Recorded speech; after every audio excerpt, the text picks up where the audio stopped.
Your marketing sucks. And I'm not saying that to be cute. I'm saying it because someone needs to. I'm Kyle Milan, owner of Milan Media, and we help companies stop the bleeding, kill the fluff, and build marketing machines that actually drive revenue. If you're tired of wasting budget, chasing vanity metrics, and getting ghosted by leads, you're in the right damn place. Let's get into it. That's the baton, we gon' take it far. I was the real, we don't fake it all. Tired of 9 to 5. Just make enough. Today we're going to be talking about what most content marketers get wrong. And so if you're a content marketer, we produce a ton of content, right? Like for our clients and for ourselves on my brand, the company brand, and all of our clients' brands in the industrial space. So we've got a lot of data to support why we do things the way we do it. We also see and get back-end access into a lot of client-side stuff where other people have worked on it. So we get to see some mistakes that were made and whatnot. So we're all about helping people, educating them, giving you some tools that you can use literally today in every piece of content we produce. The goal is, can I provide value to you today? All right, so the first thing is the purpose. So what content marketers typically get wrong is starting with the purpose. What is the purpose behind why you're creating that piece of content? And oftentimes people are doing it for the wrong reasons. They're doing it to get something in return. So I get it from a company standpoint.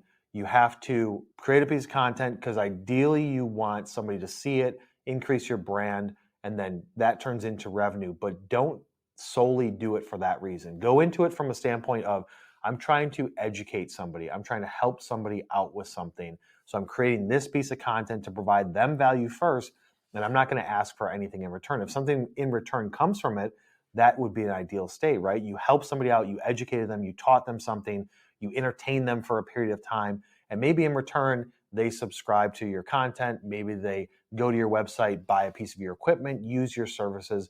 That is a great end goal. But if that's the only reason why you're doing it, then you're putting the vibe out there that it's somewhat one-sided, and I can promise you that you will see less return. It'll be a diminishing return on if that's your sole goal. Here at MFG Tribe and on my personal brand, we produce so much content to help people. If something comes back from that and it ends up being a client, or somebody sees something and I said something to help them and they end up being a client of ours in some capacity down the road, then great.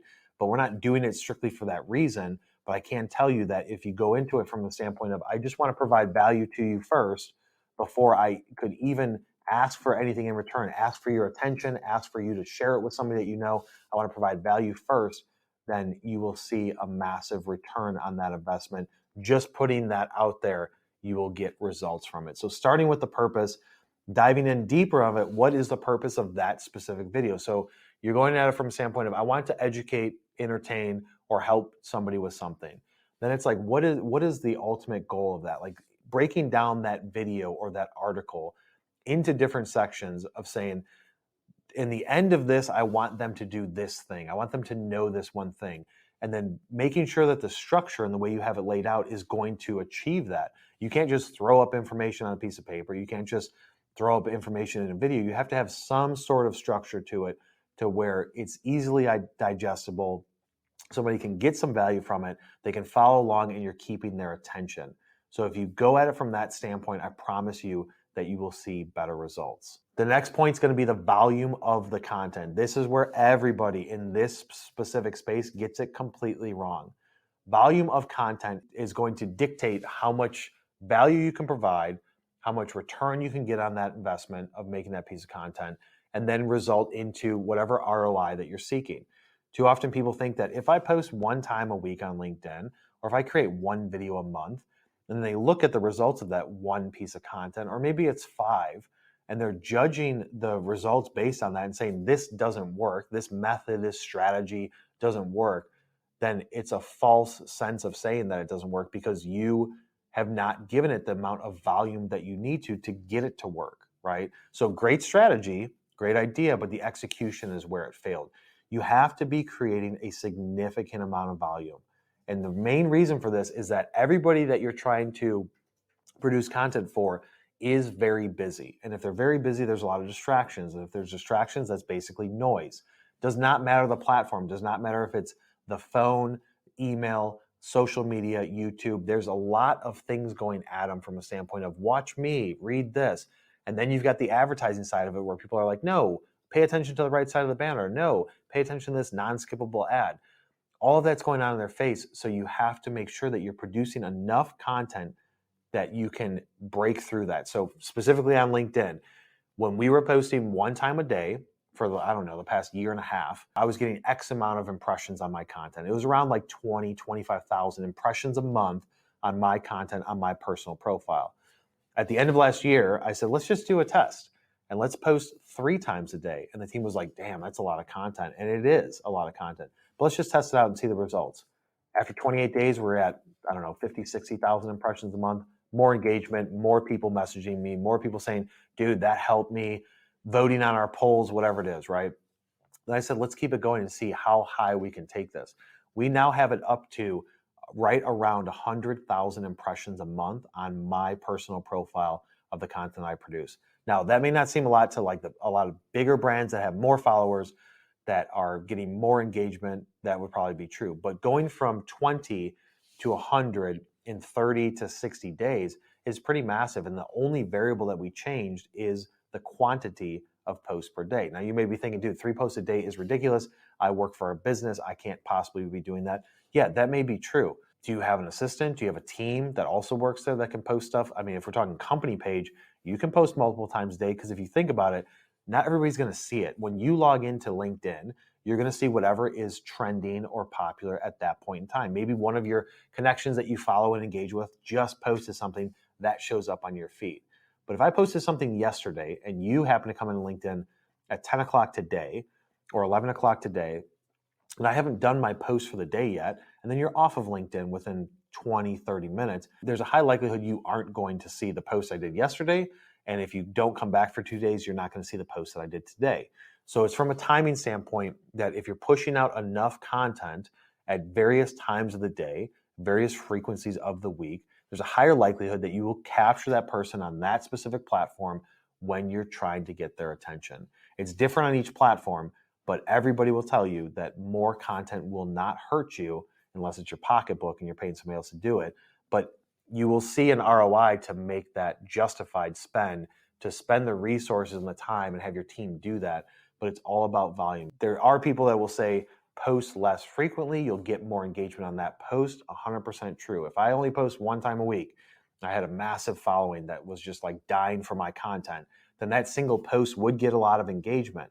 But what I'm basically doing is instead of doing 1 post with a lot of engagement, I'm going to do a lot of posts with smaller amounts of engagement, but it's more content. It's going to provide more value. So I go back to the purpose. If my purpose is provide as much education value as possible, then I need to produce as much content as possible. Our team needs to grow. We need to do different types of videos, different types of posts, ask for polls, engage with people, whatever it is. But you have to drastically increase the quantity and the volume of your content. The third one's going to be consistency. So you've got your purpose down, you're producing a lot of content, but are you doing it consistently? The algorithms like people that are consistent. Your market's going to like people that are consistent. If you go into it and say, I'm going to post twice a week, 3 times, 5 times a week for the next 3 weeks, and then you stop, you've basically told the algorithm, I don't care about this anymore. The people that you're marketing to are going to be less likely to stay engaged with it if you're not posting on any regular basis. And hopefully, if you have enough of a following, people will start messaging you saying like, hey, where are you guys at? I haven't seen a post. We used to go live 2 to 3 times a week consistently. Then we changed our content planning strategy going into 2023 where it was still the same quantity of video, but less live interaction because of everything that we have going on here at the agency and the growth that we've seen over the last 12 to 24 months to where it just wasn't feasible for us to keep that type of schedule. So we still produce the same amount of content, just not in a live format. We reduce the frequency of the live formats.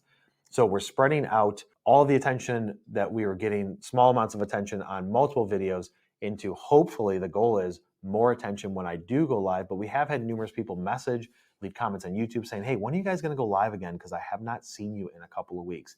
So it's typically twice a month.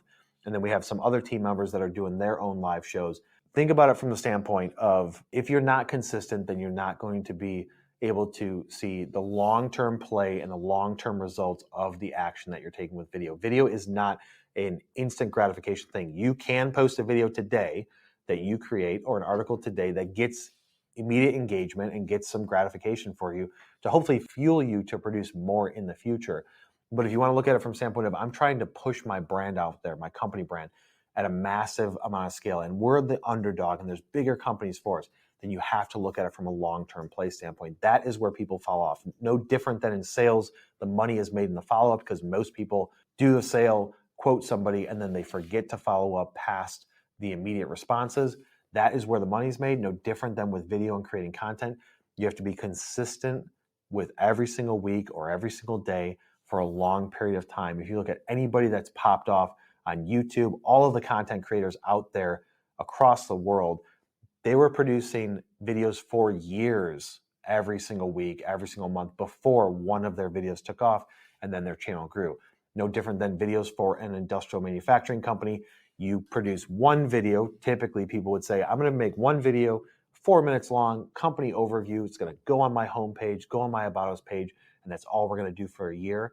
You will get so few views and engagement on that single piece of content because people don't see it on the platforms you're posting on, or they don't watch the whole thing. You have to be short with your content, try different things. So create a long video or create a long article and then break it up into little micro content pieces to be able to make it easily digestible to people. But you're not going to be able to do that if you're just producing one thing a month or one thing a quarter.